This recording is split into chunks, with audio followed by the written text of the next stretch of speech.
आप और मैं हूं आपके साथ कृष्णा।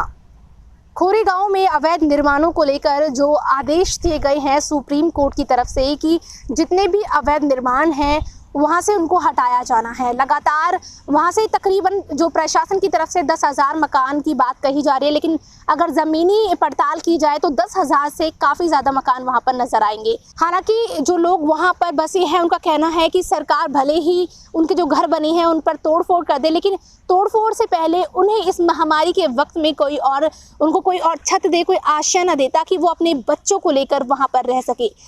इसी विषय पर हमारे साथ जुड़ेंगे सेव अरावली से कुछ लोग, उनसे जानेंगे कि जिस तरीके से ये खोरी गांव में अवैध जो निर्माण है उन पर तोड़फोड़ की जा रही है वो किस हद तक ठीक है। एज अ लॉयर और सेव अरावली से भी आप जुड़े हुए हैं, तो क्या कहना चाहेंगे आप खोरी गांव के बारे में? खोरी गांव में जो सुप्रीम कोर्ट का माननीय सुप्रीम कोर्ट का जो ऑर्डर है उसको स्वागत करेंगे हम, और हम चाहेंगे कि ये टूटे, अच्छी तरह टूटे। ओके, तो क्या नहीं लगता आपको कि इतने सारे वहाँ पर कम से कम प्रशासन कहता है कि 10,000 मकान है, अगर वहाँ से अगर ज़मीनी हालात अगर देखे जाएं तो 10,000 से काफ़ी ज़्यादा मकान है वहाँ पे। अगर सुप्रीम कोर्ट ने उनको ऑर्डर दिया है तोड़ने का, तो कहीं ना कहीं और उनको बसापत करनी चाहिए, क्योंकि एकदम से उनको ऑर्डर दिया गया है हटाने का, चाहे कितना भी वक्त दिया गया है, लेकिन कहीं ना कहीं इस महामारी के वक्त में उनको छत मिलनी चाहिए। लेकिन वो छत दी किसने थी उसको? हाँ, वही हम जानना चाहेंगे कि गलती किसकी, आपकी तरफ से गलती किसकी कही जाएगी? हमारी तरफ से तो प्रशासन की गलती है, नगर निगम की गलती है कि उनको पता था कि हमारी ज़मीन है।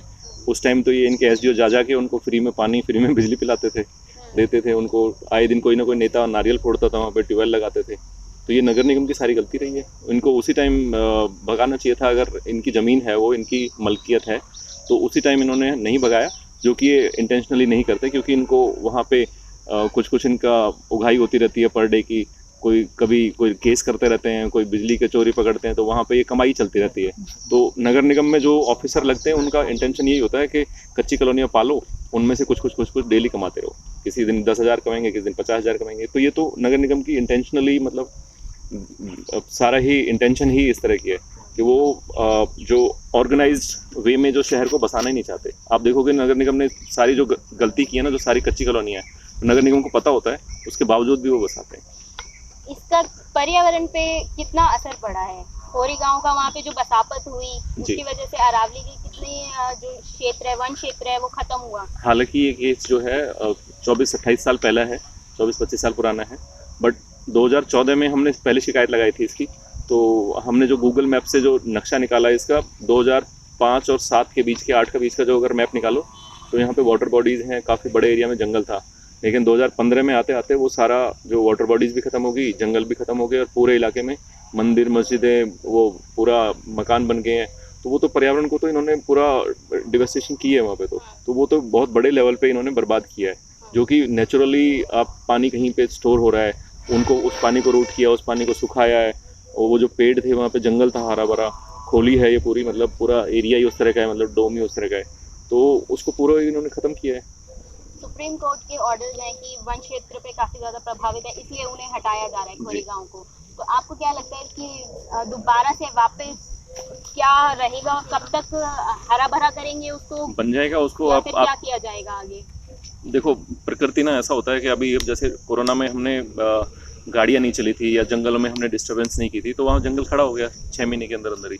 तो अगर खोरी में भी इसको जो CND जो वेस्ट है उसको उठा के और कहीं उसको प्रॉपरली क्रश किया जाए और उसको प्रॉपरली मैनेज किया जाए और उस एरिया को पैक किया जाए, तो साल 6 महीने में अपने आप जंगल बन जाएगा वहाँ पे। दूसरा, हम बैठे हैं, देखो आप देख रहे हैं ना, सारे में थैलियाँ। ये तो खोरी की बात होगी, लेकिन फरीदाबाद के अंदर और भी काफ़ी सारे इलीगल जो कंस्ट्रक्शन है वो जो अभी भी चल रहे हैं, तो उसके बारे में क्या कहना है? कई बड़े कंस्ट्रक्शन कहीं मैंने बताया ना कि नगर निगम वाले इंटेंशनली इन कॉलोनियों को बढ़ाते हैं, क्योंकि इनका इंटेंशन ये होता है कि कुछ ना कुछ उगाही आती रहे, पर डे कलेक्शन आती रहे हर महीने की।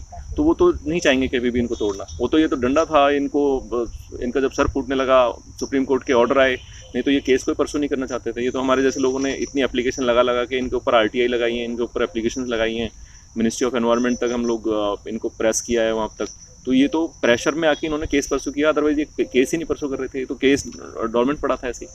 पर सरकार भी तो यही करती है। अब अगर हम बाईपास रोड की बात करें, तो सरकार डेवलपमेंट के नाम पे ग्रीन बेल्ट खत्म कर दिया।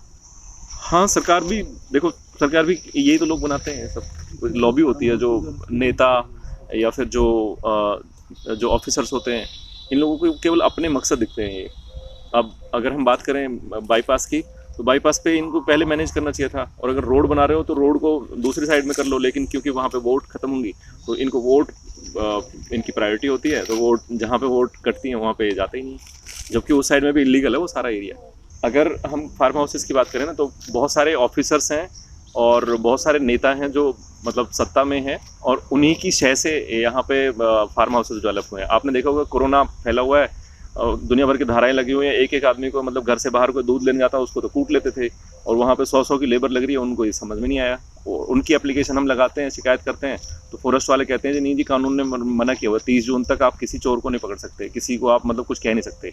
मतलब जो कब्जा करवाने का काम है ये प्रॉपरली तबीयत से कराते हैं। जो सरकारी लॉबी है ना, वो प्रॉपरली उनको मतलब हाई कोर्ट के जो ऑर्डर है उनका किस तरह से मिसयूज करना सीखना है, तो नगर निगम और फॉरेस्ट डिपार्टमेंट या पुलिस डिपार्टमेंट से पूछे कोई कि शिकायत कर रहे हैं हम, 50-50 लेबर लग रही है, कोविड फैल रहा है, पेंडेमिक है, पूरे संसार दुखी है, लेकिन इनके वहाँ पे कब्जे चल रहे हैं। किसी भी आप SHO से बात कर लो, किसी आप CP से बात कर लो, किसी DC से बात कर लो, किसी से भी आप बात कर लो, फॉरेस्ट ऑफिसर से बात कर लो, कानून सिखा देंगे कि नहीं वो कब्जे चलते रहेंगे क्योंकि 30 जून तक हाई कोर्ट का ऑर्डर है, जबकि ऑर्डर को मैनिपुलेट करके प्रेजेंट करते हैं। तो ये तो पूरा एक लॉबी है जो मतलब इंटेंशनली उस पूरे एरिया को कब्जा करवाना चाहते हैं। आज तक फार्म हाउसेस के अगेंस्ट ये जाते ही नहीं है, और हम तो ये आपके माध्यम से हम ये बोलेंगे कि अगर ये नहीं जाएंगे तो कांत एन्क्लेव का जो ऑर्डर है या फिर जो खोरी गांव का जो ऑर्डर है उनको बेस मान के हम इनके खिलाफ कोर्ट केस करेंगे। अभी खोरी गांव में अभी आपको पता है कि क्या मसला है जो चल रहा है, लोगों के जो घर है तकरीबन 10,000 से ज़्यादा मकान है, उनको हटाने की बात कही जा रही है, ये कहाँ तक आपको ठीक लगता है? मैं अगर उस पर अपने व्यूज़ दूँ तो ये खोरी गांव जो है ना, अभी कुछ टाइम में नहीं बसा, बहुत लंबा टाइम में जाके धीरे धीरे धीरे करके वो इतने बड़े एरिया में एक्सटेंड हुए हैं, और ये टोटली जो है जो रिहाइश है वहाँ पे वो टोटली इलीगल है, वो PLPA की लैंड है। और जब ये लोग यहाँ आके बसना शुरू हुए, इन सबको इस बात की जानकारी थी कि ये ज़मीन जो है, जो लोग भूमाफिया इस ज़मीन को बेच रहे हैं, ये उनकी अपनी प्रॉपर्टी नहीं है, उन्हें ये क्लियर था। लेकिन उन्हें लालच ये था कि क्योंकि NCR में अगर आप आ रहे हो तो 25,000, 50,000, फिर वो 75,000 हुआ, फिर वो 1 लाख हुआ, इतने में आशियाना नहीं मिलता है। उन्हें उस जगह में उन लोगों ने जो रिहाइश करवाई जो लोगों की, वो किसी शुरुआत में 20,000, 25,000 रुपये लेके एक झुग्गी का स्पेस दिया, उसके बाद धीरे धीरे वो स्पेस बढ़ा, झुग्गियाँ जो पक्के मकानों में कन्वर्ट हुई, और आज जो सुप्रीम कोर्ट का जजमेंट आया है कहीं ना कहीं वो बहुत हद तक सही है। ऐसे बहुत जजमेंट्स की ज़रूरत है हमें। अगर अभी हम और देखेंगे तो खोरी से ऊपर थोड़ा आगे चलेंगे तो भाटी माइंस एक एरिया है जो टोटली PLPA में है, वहाँ भी लाखों की आबादी है, लगभग कई लाख लोग वहाँ रह रहे हैं, जो कि ऐसे ही इलीगल है सारी।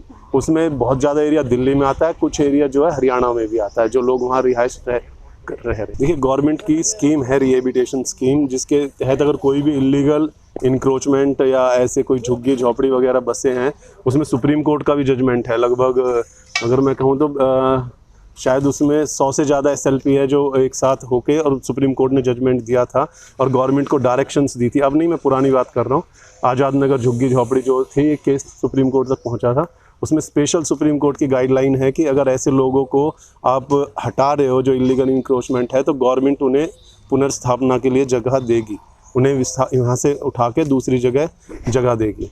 तो जैसे कि आप सेव अरावली से इन लोगों को सुन रहे थे, इन लोगों का कहना है कि सुप्रीम कोर्ट से जो भी ऑर्डर दिए गए हैं, खोरी गांव में जितने भी लोग बसे हैं, उनके अवैध निर्माण है, उनको हटाया जाना चाहिए। उनका ये भी कहना है खोरी गांव में जब ये लोग बसे थे उनको पता था कि ये जो ज़मीन है वो अवैध है, लेकिन इन्होंने फिर भी ये सब जानते हैं उन्होंने ज़मीन ली और धीरे धीरे कच्चे निर्माण शुरू किए, लेकिन जब समय बढ़ता गया उन्होंने अपने आशियाने बनाने शुरू कर दिए। सेव अरावली के लोगों का ये भी कहना है कि जितनी भी ये गलती है निगम की है, नगर निगम की है, प्रशासन की है, उनको पता होता है कि जब लोग बस रहे होते, लेकिन इनका खुद का भी अपना कुछ वहाँ से मुनाफा निकलता है। ये सारी बातें सेव अरावली के लोगों का कहना है। अब देखना ये है कि कब तक जो खोरी गांव में अवैध निर्माण है उनको हटाया जाना है प्रशासन की तरफ से, सरकार की तरफ से। और भी अलग अलग व्यूज़, अलग अलग लोगों के व्यूज़ हम आप तक पहुँचाते रहेंगे। जुड़े रहिए पायनियर हरियाणा के साथ।